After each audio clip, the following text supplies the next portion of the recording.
The first crack in the pristine veneer of our family vacation appeared not with a shout, but with a sigh. A long, theatrical, deeply put-upon sigh from my daughter-in-law, Cassandra. Ugh, Robert, must she sit with us? The car is so cramped. My new linen trousers will be creased beyond repair. I was standing on the driveway of my own substantial, though understated home, clutching my weekend bag. My son, Robert, didn't meet my eyes. He simply patted Cassandra's arm. Now, darling, it's just a 2-hour drive to the coast. We'll have the roof down. It will be lovely. Lovely for them. I was to be wedged in the tiny backseat of Robert's vintage Jaguar, a car I had secretly helped him purchase last year, while Cassandra and my 8-year-old grandson Leo enjoyed the spacious front. Leo, my sweet boy, was already absorbed in his tablet, his headphones on, oblivious to the subtle cruelty of the seating arrangements. I had been so eager for this trip. At 74, time with my son's family was a rare and precious commodity. 5 years had passed since Robert had married Cassandra, a woman 15 years his junior, a whirlwind of designer labels and calculated charm. In that time, a chasm had opened between us, filled with her whispered criticisms and his increasing indifference. This long weekend at the exclusive Azure Cove Resort in Monterey was to be my bridge across that chasm. I was desperately, foolishly wrong. The drive was a masterclass in exclusion. They discussed Michelin-starred restaurants, private yacht tours, and spa treatments, their conversation a bubble I couldn't penetrate. Every attempt I made, "I hear the aquarium is wonderful. Leo might enjoy that," was met with a dismissive wave of Cassandra's perfectly manicured hand. "Oh, Eleanor, that's for tourists. We have much more exclusive plans." Robert would just nod, his eyes fixed on the road, a man who had traded his spine for a peaceful life. The boy I'd raised, who'd built forts with me in the living room and whose tears I dried for his first heartbreak, was gone, and his place was a stranger in a cashmere sweater. I watched the familiar landscape of Northern California blur past, my heart aching with a loneliness I hadn't felt since my husband Arthur passed away 2 decades ago. Arthur had been my rock, my partner in every sense. We'd built a life, a family, and after he was gone, a legacy. A legacy my son knew nothing about. You see, Arthur and I hadn't just been comfortable, we'd been visionary. With the life insurance money and a ferocious will to survive my grief, I started investing. Quietly, intelligently, in things I understood. Hospitality, comfort, beauty. What began with a single, struggling boutique hotel in Carmel grew over 20 years of 18-hour days into the Serenity Group, a collection of 19 of the most sought-after luxury hotels and resorts along the Pacific coast. I was the majority shareholder, the silent architect of it all. I'd kept it from Robert, wanting him to find his own way, to love me for me, not for my portfolio. It was a decision I was beginning to regret profoundly. As we swept through the grand wrought iron gates of Azure Cove, a familiar pride warmed my chest. This was my masterpiece. I'd personally overseen its restoration from a crumbling historic landmark into this paradise of Spanish colonial architecture and lush ocean view gardens. Every terracotta pot overflowing with bougainvillea, every trickling fountain, every piece of handcrafted tile was a choice I had made. A valet in a crisp white uniform rushed to open Cassandra's door. She emerged like a queen, adjusting her oversized sunglasses. "Finally," she declared, as if she'd endured a trek across a desert, not a scenic drive in a luxury convertible. "Robert, remember the Imperial Suite. Nothing else will do." Robert nodded, already looking harried. "Of course, my love." We entered the cool, serene lobby. The air smelled of jasmine and sea salt. The vaulted, hand-painted ceilings, the dark mahogany reception desk, and the breathtaking vista of the Pacific through the arched windows, it never failed to stir my soul. This was my creation. Matteo, the front desk manager, looked up, his eyes a warm brown, widened almost imperceptibly when he saw me. A brilliant and devoted man I'd promoted from concierge 3 years ago. He knew me well. I gave a tiny, almost invisible shake of my head. The game wasn't over yet. "Good afternoon," Matteo said, his voice a smooth, professional baritone. "Welcome to Azure Cove. How may I assist you?" "Reservation under Pembroke?" Robert said, puffing his chest out slightly. "The Imperial Suite." Matteo's fingers danced across the keyboard. His smile remained polite, but I saw the slight tightening around his eyes. Yes, Mr. Pembroke. We have you confirmed for our magnificent Vista Del Mar suite. The Imperial, however, is occupied for the duration of your stay. A long-standing booking, I'm afraid." Cassandra's face, which had been arranged in a mask of expectant superiority, hardened into something ugly. "Occupied?" The word was a shard of ice. "That's unacceptable. Do you know who I am? I made that reservation months ago." "I do apologize, madam," Matteo replied, unflappable. "The Vista Del Mar is truly exceptional, with a private terrace overlooking—" "I don't care about some second-best room with a terrace." Cassandra's voice rose, sharp and shrill, cutting through the lobby's calm. Several guests turned to look. "I want the Imperial Suite. Now!" I felt a hot flush of embarrassment creep up my neck. I took a small step forward. "Cassandra, perhaps we could just take a look at the Vista Suite? I'm sure it's lovely." She spun on me, her eyes blazing with venom that stole my breath. "Don't you dare speak," she snapped, her voice echoing off the tile floors. "Matteo, or whatever your name is, ignore whatever this senile old woman is prattling on about. She's not part of this. She's just the help we dragged along." The world seemed to shrink, the air thinning. My cheeks burned. "The help." She wasn't finished. She pointed a trembling, accusing finger at me, her voice reaching a fever pitch. "Don't talk to the old woman. She's just the servant, the nanny. Don't waste your time on her. She doesn't know anything." I stood frozen, my heart hammering against my ribs like a trapped bird. In my 74 years, no one had ever spoken to me with such pure, unadulterated contempt. But the worst was yet to come. Robert threw his head back and laughed. It wasn't a nervous chuckle to diffuse the tension. It was a genuine, hearty laugh of amusement, as if his wife's brutal humiliation of his mother was the finest comedy he had ever witnessed. "Oh, Cause, you're terrible, but you're not wrong."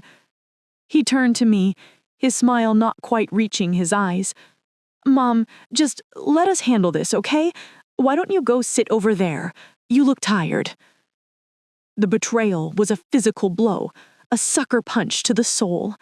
This was my son, my only child, the boy I had read to at night, whose college tuition I paid in full, whose first business I bankrolled, and he was laughing. Matteo's face had paled. His gaze flicked to me, filled with a mixture of horror and profound sympathy that only made the sting worse. I could see the question in his eyes, the silent plea for permission to end this, to have security escort them from the premises with a few quiet words. But I couldn't. Not yet. The shame was too fresh, the hurt too deep. I gave a slight, almost imperceptible shake of my head. "Madam," Matteo said softly, his voice kind yet firm, directed at me, "perhaps you would prefer to wait in our library? It's very quiet. I can have some tea brought to you." Before I could answer, Cassandra let out another dramatic sigh. Yes, take her away, somewhere she can't cause any more embarrassment, and make sure someone keeps an eye on her. She has a tendency to wander off and get lost. Robert laughed again. The sound was a knife twisting in the wound. I picked up my bag, my back straight, my head held high with a dignity I did not feel, and walked toward the library Matteo had indicated. Behind me, Cassandra's voice continued to harangue Matteo, a symphony of entitlement and spite. The library was a sanctuary of dark wood and rich leather, smelling of old books and polish. I sank into a wing-back chair, my hands trembling. I replayed the scene over and over, the venom in her words, the laughter from my son. The word servant echoed in my mind. I who owned the very ground they stood on. I who signed Matteo's paychecks. I who worked until my hands were raw to build a future for my family was now the help. The next 2 days were a study in exquisite torture. I was relegated to the role of unpaid, unappreciated nanny and errand girl. My room, though beautiful, felt like a gilded cage. Each morning began with Cassandra dictating my duties for the day. Eleanor, take Leo to the children's club. He is to have his snack at precisely 10:30. It's in the blue container. Don't give him the red one. That's for after lunch. And for God's sake, make sure he reapplies sunscreen every hour. I don't want him looking like a lobster. Robert would stand by, nodding, already scrolling through emails on his phone. Yeah, Mom, that'd be great. We've got a deep tissue couples massage at 11. I tried to connect with Leo, but a wall had been built around him. Grandma, he asked me once by the pool, his voice small. Mommy says you used to clean our house when Daddy was little. Is that true? The lie took my breath away. I had never cleaned anyone's house, but my own. I had built an empire. No, sweetheart, I said, my voice soft. Grandma is a businesswoman. I build things. He just shrugged. Mommy says you make up stories. The poison was spreading. She wasn't just humiliating me. She was systematically erasing me from my grandson's heart, replacing me with a caricature of a poor, delusional old woman. The turning point came on the third afternoon. They had supposedly left for a wine tasting in Napa. With a few precious hours of freedom, I decided to take a walk through the gardens to try and reclaim some sense of peace in my own property. That's when I heard them. Their voices, low and conspiratorial, drifted from a secluded cabana tucked away by the adults-only pool. They hadn't gone to Napa at all. Just have to be patient, Cassandra was saying. She's ancient. She could go any time. And Robert is the only heir. It's all going to be ours. A man's voice I didn't recognize chuckled. You're ruthless, Cassie. I'm pragmatic, David, she retorted. That little apartment of hers in Sacramento has to be worth something, even if it's a dump. And whatever's left in her bank account will cover a decent vacation. God knows we deserve it after putting up with her. Then, my son's voice, my own flesh and blood. Don't expect much. She's basically broke. I've been subsidizing her for years. Pathetic, really. She sits in that little place all day, telling these crazy stories about how she used to be somebody. Early onset dementia, probably. I felt the world tilt. The lies were breathtaking. My little apartment was a penthouse atop one of my hotels in San Francisco. The subsidies were a fiction. In reality, I was covering the mortgage on their oversized McMansion and the exorbitant fees for Leo's private school. The best part, Cassandra chimed in, is how grateful she is for any scrap of attention. She actually thought we wanted her on this trip. We just needed a free babysitter so we could actually enjoy ourselves. They all laughed. The sound was more violent than any slap. So what's the plan when she finally loses it? The other woman, presumably David's wife, asked. Stay home, Cassandra said without a hint of hesitation. I'm not changing her diapers. We'll sell whatever she has, pocket the cash, and be done with it. A useless old woman who never did anything with her life anyway. I stumbled back, my hand pressed to my mouth. This wasn't just disrespect. This was a premeditated discussion about my demise and the disposal of my life's work. They saw me as a burden, a punchline, and soon-to-be cash flow. The pain was immediate and catastrophic, a seismic shock that threatened to break me. But as I leaned against a cool adobe wall, gasping for air, something else surged through the cracks of my heart. A cold, hard, crystalline fury. The kind of fury that had built hotels from nothing. The kind of fury that didn't cry. It acted. They thought I was a pathetic, poor, delusional old woman? Very well.